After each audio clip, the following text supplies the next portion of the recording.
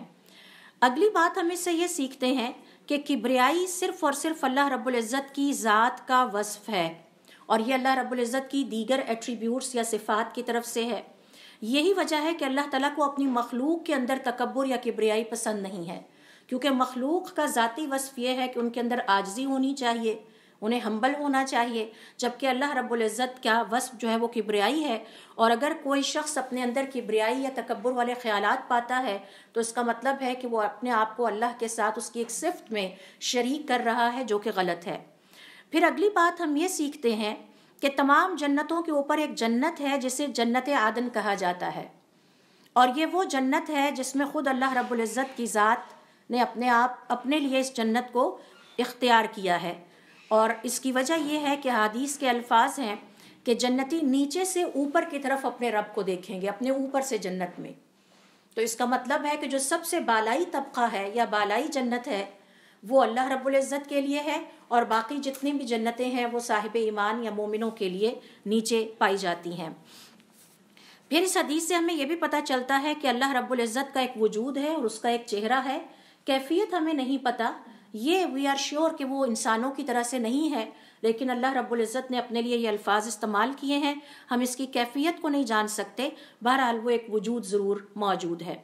پھر اس حدیث سے یہ بھی پتہ چلتا ہے کہ مومنوں کو آخرت کی زندگی میں جو شاندار ترین انعام عطا ہونا ہے وہ اللہ رب العزت کا دیدار ہے،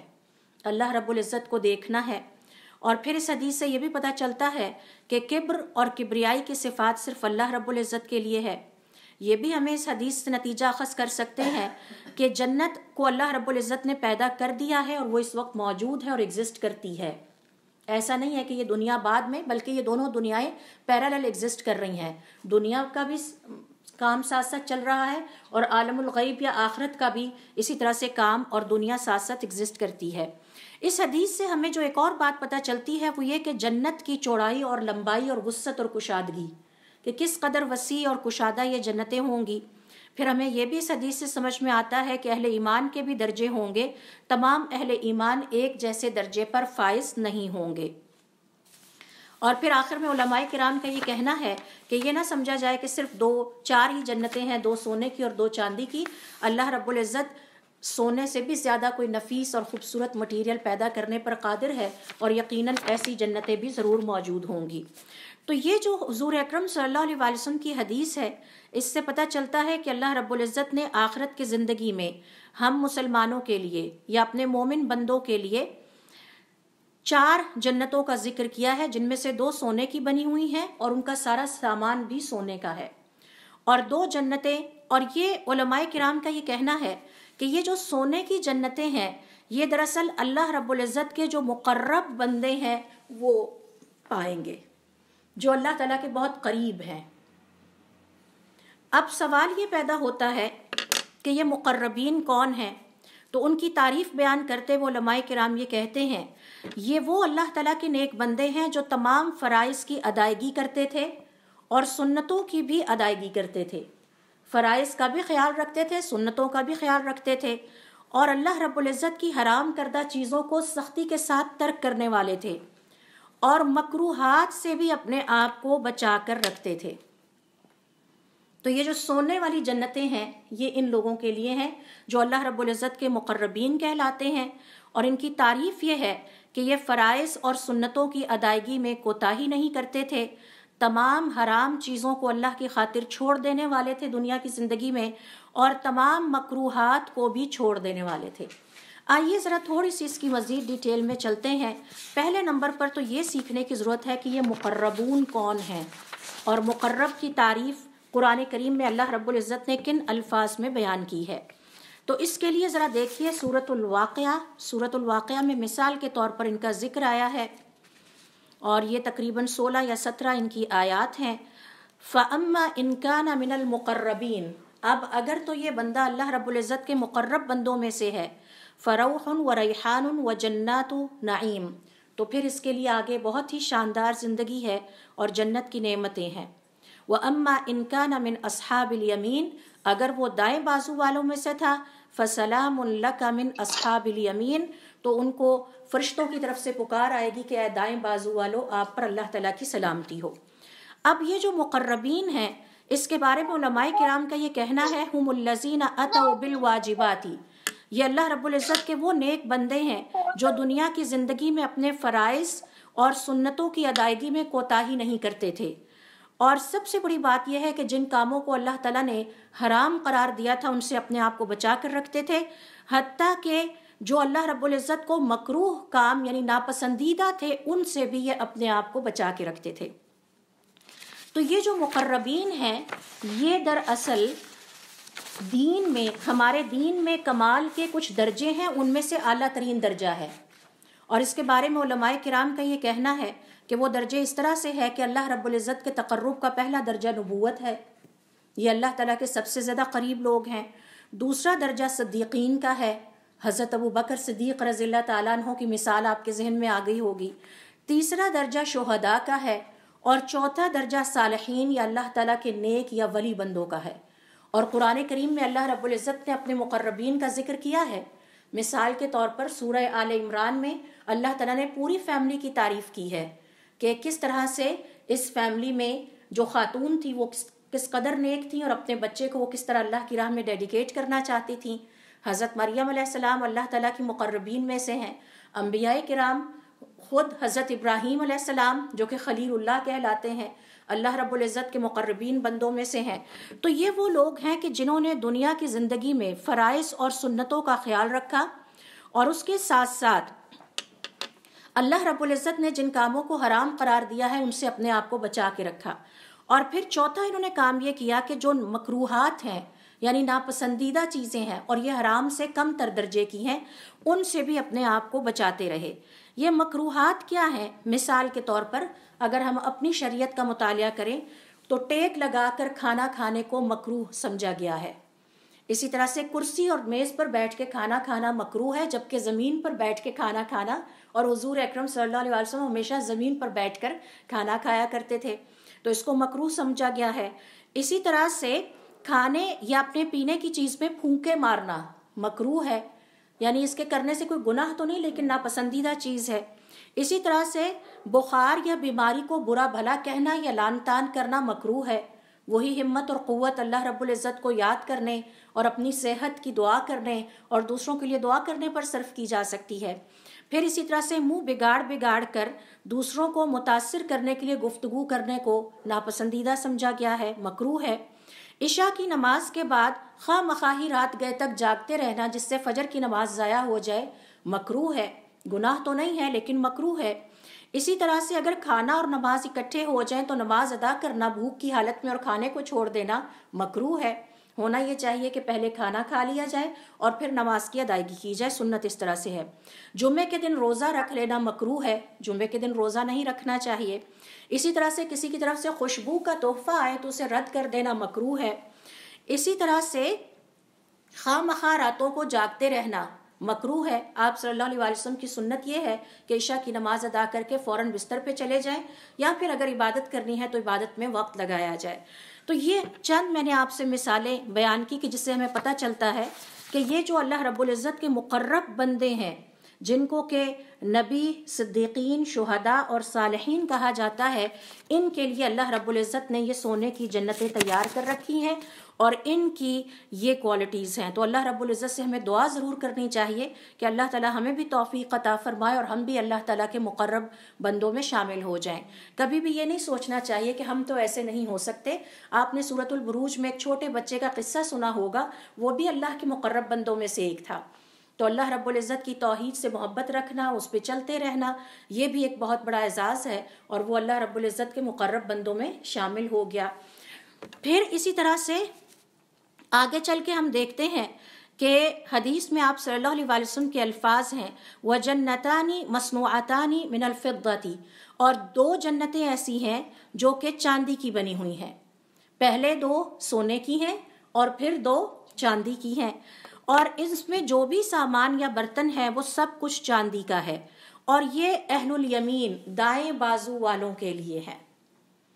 تو جو سونے کی جنتیں ہیں وہ مقربین کے لیے ہیں، اور ان کی کیٹیگریز میں نے آپ کو بتا دی. اور مقرب وہ لوگ ہیں جو دین اور ایمان میں کمال کے پہلے 4 درجوں تک پہنچ جاتے ہیں. ان میں بھی سر فہرست کون ہے؟ انبیاء ہیں، دوسرے نمبر پر صدیقین ہیں، پھر شہداء ہے، اور پھر صالحین ہیں. تو حضرت ابو بکر صدیق رضی اللہ تعالیٰ عنہ صدیق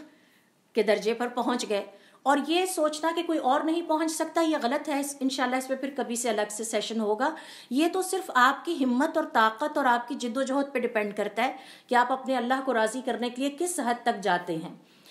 پھر اسی طرح سے یہ جو بیان فرمایا کہ یہ 2 جنتیں چاندی کی ہیں، یہ دراصل دائیں بازو والوں کے لیے ہیں. اب سوال یہ پیدا ہوتا ہے کہ دائیں بازو والے کون ہیں؟ تو اس حوالے سے علماء کرام کا یہ کہنا ہے، سورۃ الواقعہ ہی میں دیکھیے کہ اللہ رب العزت نے انسانوں کی 3 قسمیں بیان کی ہیں. دنیا کی زندگی میں بھی انسانوں کی 3 قسمیں ہیں، موت کے وقت بھی انسانوں کی 3 قسمیں ہیں اور ان کی موت کی 3 حالتیں ہوتی ہیں، اور آخرت کی زندگی میں بھی انسانوں کی اپنے عمل کے مطابق 3 قسمیں ہیں. تو پہلی قسم ہے المقربین کی، اور یہ تعداد میں بہت کم ہے، اور جب قیامت کا دن ہوگا یہ اللہ رب العزت کے عرش کے سامنے ہوں گے. اور جو دائیں بازو والے ہیں وہ اللہ رب العزت کے عرش کے دائیں طرف ہوں گے، اور یہ وہ خوش نصیب ہوں گے کہ جن کو ان کا اعمال نامہ ان کے دائیں ہاتھ میں دیا جائے گا اور وہ نجات پا جائیں گے. اور یہ تعداد میں مقربین سے زیادہ ہیں. مقربین تعداد میں بہت کم ہیں. بہت کم لوگ اتنی ایفرٹ کرتے ہیں. جیسے کلاس میں پوزیشن ہولڈر 2-3 بچے ہوتے ہیں، زیادہ تو ایوریج لوگوں کی تعداد ہوتی ہے، اور بلو ایوریج بھی بہت کم ہوتے ہیں، مکمل ناکام ہونے والے بچے بھی کم ہوتے ہیں. تو یہ جو چاندی کی جنتیں ہیں یہ دائیں بازو والوں کے لیے ہیں، اور یہ مقربین سے کمتر درجہ ہے، نچلا درجہ ہے. ان کی تعریف یہ ہے الذین فعلوا الفرائض، یہ وہ لوگ تھے جو دنیا کی زندگی میں فرائض کی ادائیگی کرتے رہے اور سنتوں کی بھی ادائیگی کرتے رہے. سنتوں کی ادائیگی پر انہوں نے توجہ نہیں دی. یہ جو ہمارے ہاں ایک کوسچن اکثر پوچھا جاتا ہے کہ بس ہم فرض نماز پڑھ لیں تو کافی ہے، اور سنت کو پڑھنے کے لیے حوصلہ نہیں ہوتا یا ہمت نہیں ہوتی یا اس میں دلچسپی نہیں ہے. اور پھر ان کی ایک اور خوبی یا خاصیت یہ ہے کہ یہ محرمات کو چھوڑنے والے تھے، لیکن مکروہات سے انہوں نے اپنے آپ کو بچانے کی کوشش نہیں کی. انہوں نے فرض ادا کیے اور حرام چیزوں سے بھی اپنے آپ کو بچایا، لیکن سنتوں پر توجہ نہیں دی اور مکروہات سے بھی اپنے آپ کو بچانے کی کوشش نہیں کی. اب سوال یہ پیدا ہوتا ہے، اور مکروہات کی مثال میں نے آپ کو ابھی ایک پوری فہرست بتائی ہے کہ کون کون سے کام مکروہ ہیں. مثال کے طور پر ٹیک لگا کے کھانا کھانا مکروہ ہے، کرسی میز پہ بیٹھ کے کھانا کھانا مکروہ ہے. آپ صلی اللہ علیہ وسلم نیچے زمین پر بیٹھ کے کھانا کھاتے تھے اور کہا کرتے تھے میں تو اللہ کا بندہ ہوں،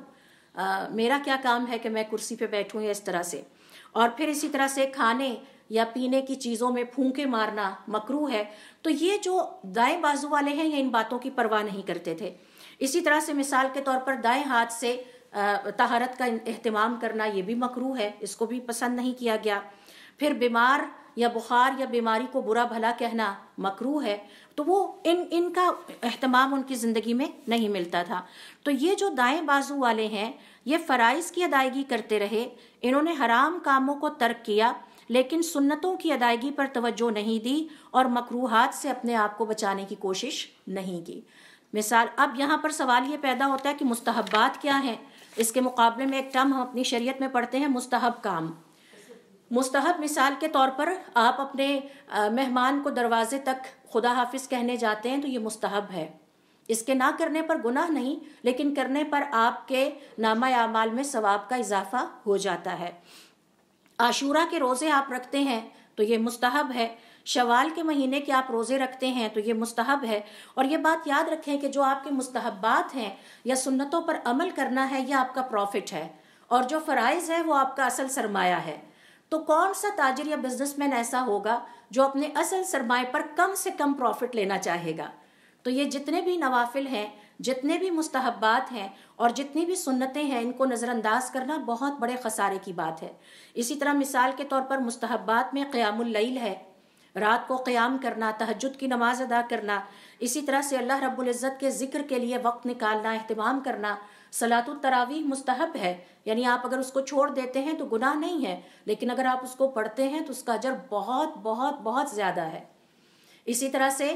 جمعے کی نماز جو ہے وہ اس کا پڑھنا خواتین کے لیے مستحب ہے کہ اگر وہ چھوڑ دیتی ہیں تو گناہ نہیں ہے کیونکہ ان پہ فرض نہیں ہے، لیکن اگر وہ پڑھتی ہیں تو اس کا اجر اتنا زیادہ ہے کہ ہمارے شریعت میں علماء کرام کہتے ہیں کہ ہم نے کسی نیک عمل پر اتنا بڑا اجر نہیں سنا۔ اور وہ اجر کیا ہے کہ جو مسجد کی طرف نماز پڑھنے کے لیے جمعے کی چلا، اس کے ہر قدم کے بدلے میں اسے 1 سال کے قیام اور صیام کا ثواب لکھ دیا جاتا ہے۔ بہت زیادہ اجر ہیں ان مستحبات کے، لہٰذا ان کو ترک کرنا، ان کے حوالے سے لاپرواہی کا مظاہرہ کرنا، اس کی گنجائش ایک مسلمان کے پاس نہیں ہے۔ اسی طرح سے علماء کرام کا یہ کہنا ہے جیسے فجر کی نماز کے بعد پڑھ کے اگر آپ سو جاتے ہیں تو کوئی گناہ والی بات نہیں ہے، لیکن اگر فجر کی نماز کے بعد آپ اپنے جائے نماز پر بیٹھے طلوع آفتاب تک ذکر کرتے رہتے ہیں تو اس کی فضیلت بہت زیادہ ہے۔ تو یہ سارے کے سارے مستحبات ہیں۔ اب یہ جو 2 جنتیں چاندی کی ہیں، اور یہ چاندی کی جنتیں ملیں گی دائیں بازو والوں کو، اور دائیں بازو والوں کے بارے میں قرآن کریم ہمیں یہ بتاتا ہے کہ یہ قیامت والے دن اللہ رب العزت کے عرش کے دائیں جانب ہوں گے، اور ان کی تعداد مقربین کے مقابلے میں کافی زیادہ ہوگی۔ یہ وہ لوگ ہوں گے کہ جنہوں نے دنیا کی زندگی میں فرائض کو ادا کیا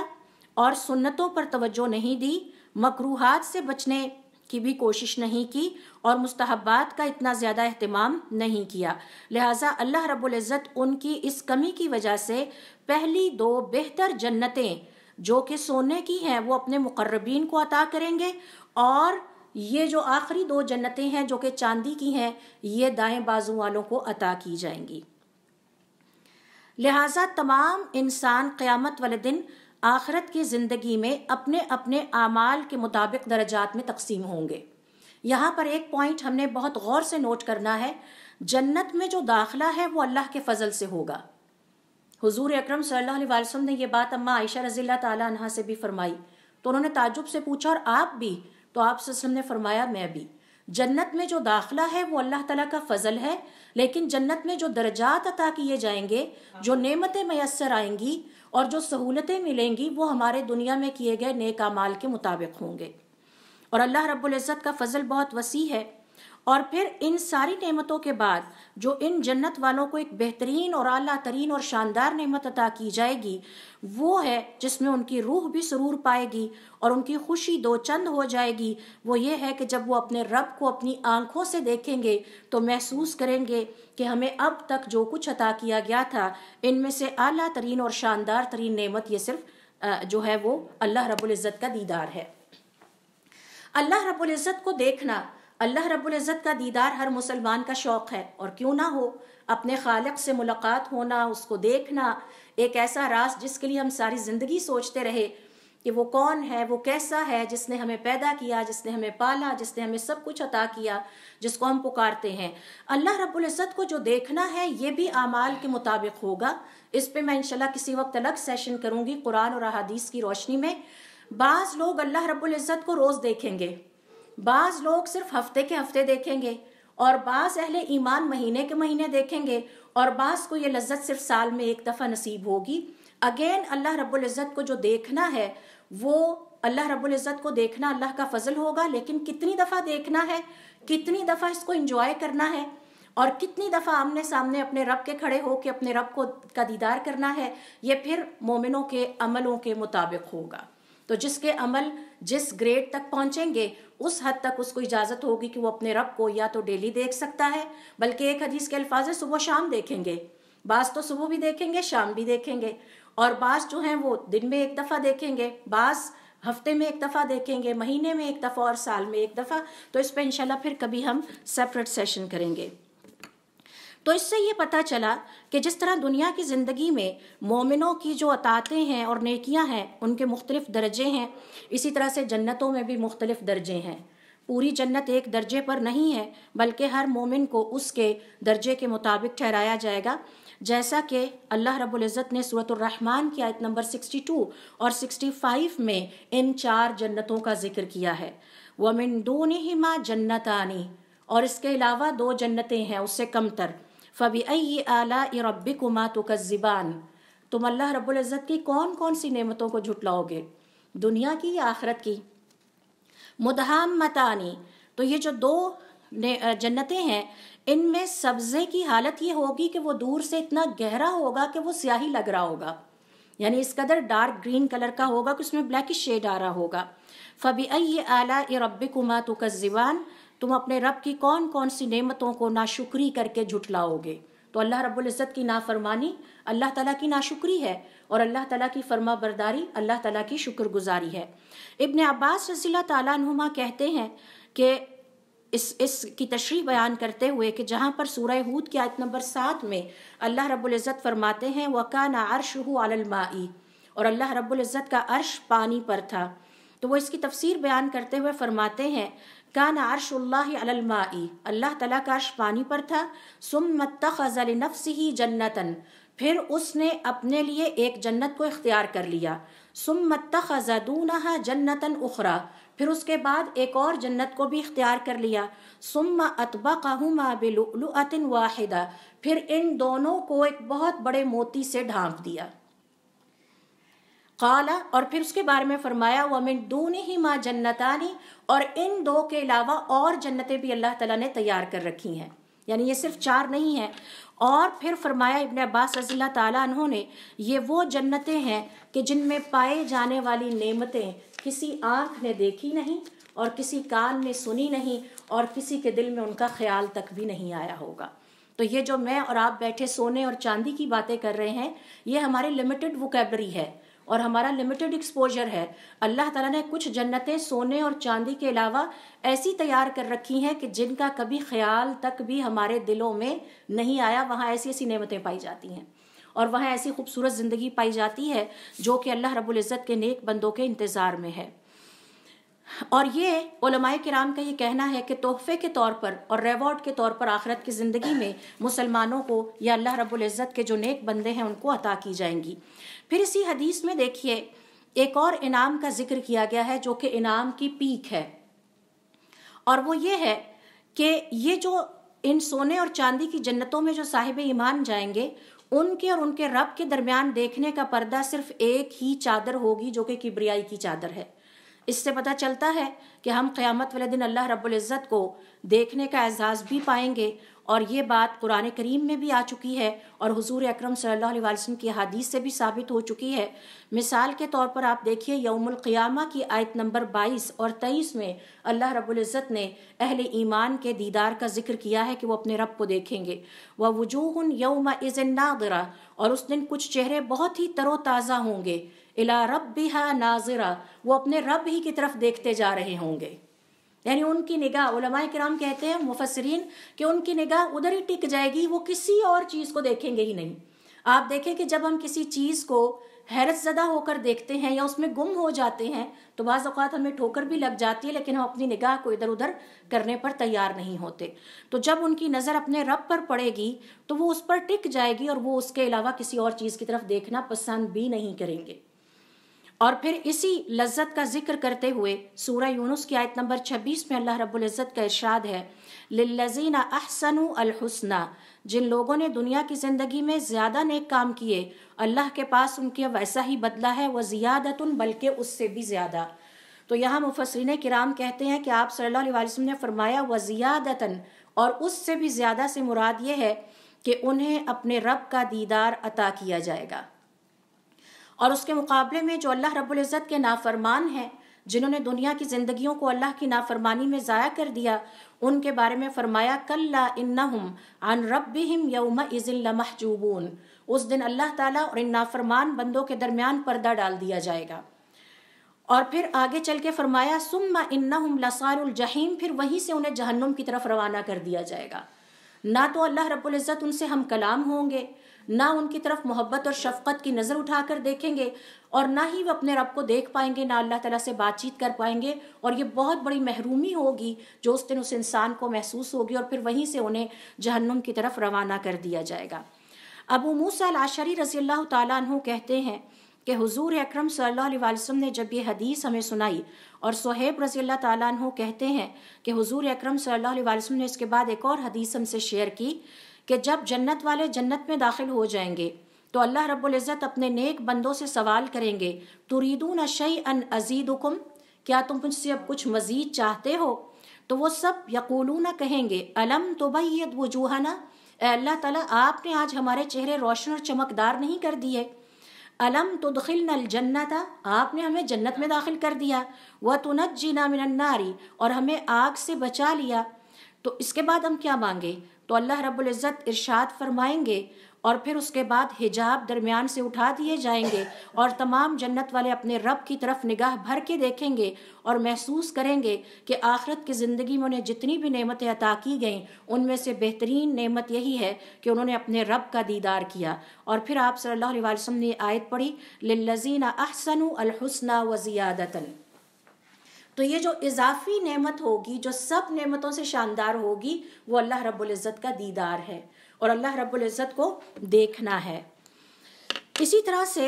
امام احمد کہتے ہیں یا ہمارے کچھ علماء اس بات کا ذکر کرتے ہیں کہ بعض ایسے مسلمان گزرے ہیں جو اللہ رب العزت کے دیدار کا انکار کرتے ہیں، جو کہ غلط بات ہے۔ حضرت حسن بصری رحمۃ اللہ علیہ سے کسی نے سوال کیا کہ اگر ہم آخرت کی زندگی میں اللہ رب العزت کو دیکھ سکتے ہیں تو ہم دنیا کی زندگی میں اللہ رب العزت کو کیوں نہیں دیکھ سکتے؟ تو حضرت حسن بصری رحمۃ اللہ علیہ نے فرمایا یہ جو دنیا کی زندگی میں ہماری آنکھیں ہیں یہ فانی ہیں، فنا ہو جانے والی ہیں، اور اللہ تعالیٰ کی ذات باقی ہے، تو فانی سے باقی کو نہیں دیکھا جا سکتا۔ قیامت والے دن ہمیں جو جسم عطا کیے جائیں گے اور جو نگاہیں عطا کی جائیں گی وہ اس قدر طاقتور اور مضبوط ہوں گی کہ اس سے ہم اپنے رب کا دیدار آسانی سے کر سکیں گے۔ تو یہ بھی اللہ رب العزت کی نعمتوں میں سے ایک ہوگا۔ اب بھی اگر ہم چاہتے ہیں کہ اللہ رب العزت کی ان جنتوں کا اپنے آپ کو مستحق بنائے تو ہمیں مقربین اور دائیں ہاتھ والوں کی ڈیفینیشنز اپنے سامنے رکھنی چاہیے اور اپنے آپ کو ان کوتاہیوں سے بچانا چاہیے کہ جو ہمیں دائیں بازو والوں میں اللہ نہ کرے کہ شامل کر دے۔ اور پھر علماء کرام کا یہ کہنا ہے کہ اللہ رب العزت کا دیدار حاصل کرنے کے لیے دو کام ضرور کر لیں۔ ایک تو یہ ہے کہ اللہ رب العزت سے جب کبھی مانگیں، جنت کا سوال کریں تو اس میں اللہ تعالیٰ کا دیدار بھی مانگیں، کیونکہ اللہ تعالیٰ کا دیدار مانگنے کا مطلب ہے کہ اس میں ساری نعمتیں آ جائیں گی۔ اور دوسرے نمبر پر 2 نمازوں کی خاص طور پر، ویسے تو 5 نمازوں کی حفاظت ضرور کریں لیکن 2 نمازوں کی حفاظت خاص طور پر ضرور کی جائے۔ وہ 2 نمازیں کون سی ہیں؟ نمبر 1 فجر کی نماز ہے اور نمبر 2 عصر کی نماز ہے، کیونکہ صحیح بخاری اور صحیح مسلم کے الفاظ ہیں۔ جریر ابن عبداللہ کہتے ہیں ہم حضور اکرم صلی اللہ علیہ وسلم کے پاس بیٹھے ہوئے تھے، اچانک آپ نے اپنی نظر اٹھائی اور چاند کی طرف دیکھا اور اس دن 14ویں کا چاند تھا۔ پھر فرمایا کہ جس طرح تم یہ 14ویں کا چاند دیکھ رہے ہو ایک دن آئے گا کہ جب تم اسی طرح سے اپنے رب کو دیکھو گے اور اپنے رب کی طرف دیکھنے میں تمہیں کسی قسم کی کوئی تکلیف یا دقت نہیں ہوگی۔ تو ہم سب بہت خوش ہو گئے اور پھر فرمایا کہ اگر تم چاہتے ہو کہ تم اپنے رب کی طرف دیکھو تو اس کے لیے تمہیں 2 نمازوں کی خاص طور پر پابندی کرنا ہوگی، یہ تم سے مس نہیں ہونی چاہیے۔ ایک طلوع سورج سے پہلے کی نماز اور ایک اس کے غروب ہونے سے پہلے کی نماز۔ تو مفسرین کرام کا یہ کہنا ہے کہ اس سے مراد ہے العصر والفجر، عصر کی نماز اور فجر کی نماز۔ اور پھر اس کے بعد جریر نے اس کی تشریح بیان کرتے ہوئے یہ آیت پڑھی وَسَبِّحْ بِحَمْدِ رَبِّكَ قَبْلَ طُلُوعِ الشَّمْسِ وَقَبْلَ غُرُوبِهَا، اور اپنے رب کی خوب تسبیح بیان کرو سورج کے طلوع ہونے سے پہلے اور سورج کے غروب ہو جانے سے پہلے۔ تو یہ 2 نیک عمل کر کے ہمیں اللہ تعالیٰ سے دعا بھی کرنی چاہیے اور اللہ تعالیٰ سے امید بھی رکھنی چاہیے کہ اللہ رب العزت ہمیں آخرت کی زندگی میں اپنی سونے اور چاندی کی جو جنتیں ہیں وہ بھی عطا کریں، اور جو ہم نہیں دیکھی ہم نے، جن تک ہمارے حواس نہیں پہنچ سکتے، جو کہ بیونڈ آور پرسیپشن ہے، ہمیں اللہ رب العزت ان تک پہنچنے کی بھی ہمت اور توفیق عطا کریں۔ جہاں تک انسانوں کے 3 گروہوں کو تعلق ہے تو اس حوالے سے میں نے آپ سے شیئر کیا کہ مقربین ہیں جو کہ عرش کے سامنے ہوں گے، دائیں بازو والے ہیں جو کہ اللہ رب العزت کے عرش کے دائیں طرف ہوں گے، اور ان کو قرآن کریم میں اللہ رب العزت نے اصحاب المیمنۃ کہا ہے، دائیں بازو والے۔ اور یہ وہ لوگ ہوں گے کہ جنہیں اللہ تعالیٰ دائیں ہاتھ میں ان کے نامہ اعمال پکڑائیں گے اور ان کا ہلکا پھلکا آسان سا حساب کر کے انہیں جنتوں کی طرف روانہ کر دیا جائے گا۔ اور تیسری کیٹیگری ہے اصحاب المشأمۃ، بائیں بازو والے، جن کے بارے میں فرمایا کہ ان کے اور اللہ کے درمیان پردہ ہی نہیں اٹھایا جائے گا، اور یہ وہ جہنمی ہوں گے کہ جنہیں وہیں سے جہنم کی طرف روانہ کر دیا جائے گا۔ اسی طرح سے ابن کثیر رحمۃ اللہ علیہ فرماتے ہیں قیامت والے دن انسانوں کو 3 قسموں میں تقسیم کیا جائے گا۔ عرش کے دائیں طرف ان کے نامہ اعمال ان کے دائیں ہاتھوں میں دیے جائیں گے، عرش کے بائیں طرف جن کے نامہ اعمال ان کے بائیں ہاتھوں میں دیے جائیں گے، اور یہ عام آگ والے لوگ ہیں۔ اور پھر سابقون المقربون جو اللہ رب العزت کے عرش کے سامنے کھڑے ہوں گے، یہ انبیاء ہیں، صدیقین ہیں، شہداء ہیں اور صالحین ہیں، اور یہ اصحاب الیمین یعنی دائیں بازو والوں کی نسبت بہت کم تعداد میں ہوں گے۔ اسی طرح سے یزید الرقاشی کہتے ہیں کہ میں نے ابن عباس سے سوال کیا کہ یہ جو آیت آتی ہے وَكُنْتُمْ أَزْوَاجًا ثَلَاثًا، اس سے کیا مراد ہے کہ تم دنیا کی زندگی میں بھی عمل کے اعتبار سے 3 قسمیں تھے، اور آخرت میں بھی پھر تم حساب کتاب کے لیے جب اللہ کے سامنے کھڑے ہوگے تو 3 قسموں میں بٹ جاؤ گے۔ تو انہوں نے کہا کہ اس کا مطلب ہے 3 قسم کے انسان، دائیں بازو والے، بائیں بازو والے اور مقربون۔ پھر اسی طرح سے میمون ابن مہران کہتے ہیں کہ اس کا مطلب ہے کہ قیامت والے دن انسان 3 فوجوں میں بٹ جائیں گے، 2 فوجیں جنت میں جائیں گی، 2 گروہ، اور 1 گروہ جو ہے وہ آگ میں جائے گا۔ مجاہد کہتے ہیں یہاں السابقون مقربون سے پھر ایک اور کیٹیگری نکلتی ہے جو کہ السابقون ہے، سبقت لے جانے والے، اور وہ بہت ہی کم ہوں گے، مقرب پھر زیادہ ہوں گے، سبقت والے پھر کم ہوں گے، یہ انبیاء علیہ السلام ہیں۔ السدی کہتے ہیں یہ علیین والے ہیں جن کی روحیں انتہائی اعلیٰ مرتبے پر بھیجی جاتی ہیں، اور وہ علیین والے ہیں۔ اور ابن سیرین کہتے ہیں سابقون سے مراد وہ ہیں جنہوں نے اپنی زندگی میں دونوں قبلوں کی طرف نماز ادا کی، یعنی جب یہودی اور عیسائیت کا دین آیا اس کو بڑھ کر قبول کیا اور اللہ تعالیٰ کے اس دین میں بھی عبادت کی، اور جب اسلام آیا تو اس کو بڑھ کر قبول کیا اور اللہ رب العزت کی عبادت کی۔ حسن اور قتادہ کہتے ہیں سابقون ہر امت میں پائے جائیں گے، ہر نبی کے پیغمبروں میں کچھ ایسے پیغمبر ہیں جنہوں نے نیکی کے کاموں میں سبقت لے جانے کا مظاہرہ کیا،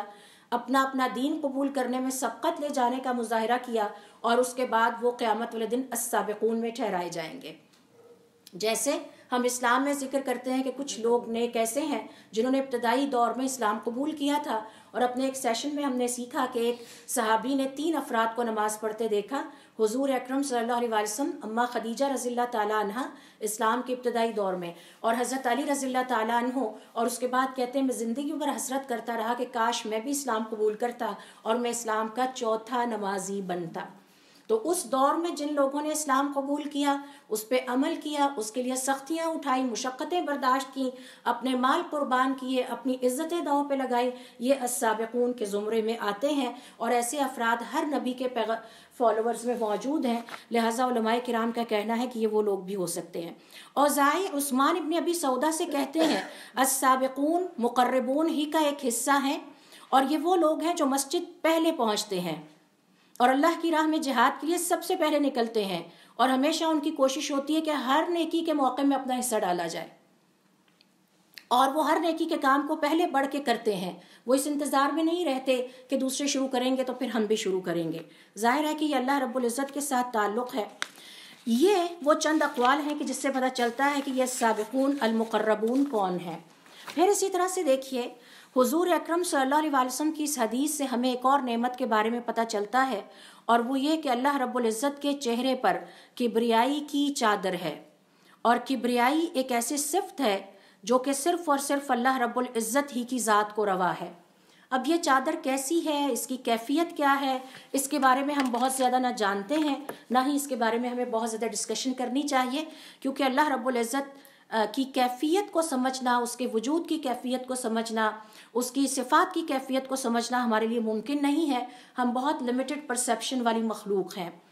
اور پھر علماء کرام کا یہ کہنا ہے کہ جو اللہ رب العزت کی مخلوق ہے اس کے لیے کبریائی یا تکبر کی صفت نہیں ہے، مخلوق کو عاجز ہونا چاہیے، مخلوق کو ہمبل ہونا چاہیے، جیسا کہ حضور اکرم صلی اللہ علیہ وسلم تھے، انتہائی عاجزی کے ساتھ اپنی زندگی گزارنے والے تھے۔ لہٰذا جو بھی مسلمان اللہ رب العزت کی صفت میں اپنے آپ کو شریک کرتا ہے، اپنے آپ کو بڑا سمجھتا ہے، اپنے لیے کبریائی کا دعویٰ کرتا ہے، وہ گویا اللہ رب العزت کی ایک اہم ترین صفت میں شریک ہو رہا ہے جو کہ ناپسندیدہ ہے۔ اور ان کے بارے میں قرآن کریم میں اللہ تعالیٰ نے فرما دیا قیل ادخلوا ابواب جہنم خالدین فیہا، ان سے کہا جائے گا اب جہنم میں دروازوں سے داخل ہو جاؤ اور اس میں ہمیشہ رہو، فبئس مثوى المتکبرین، یہ بہت ہی بدترین ٹھکانہ ہے تکبر کرنے والوں کے لیے۔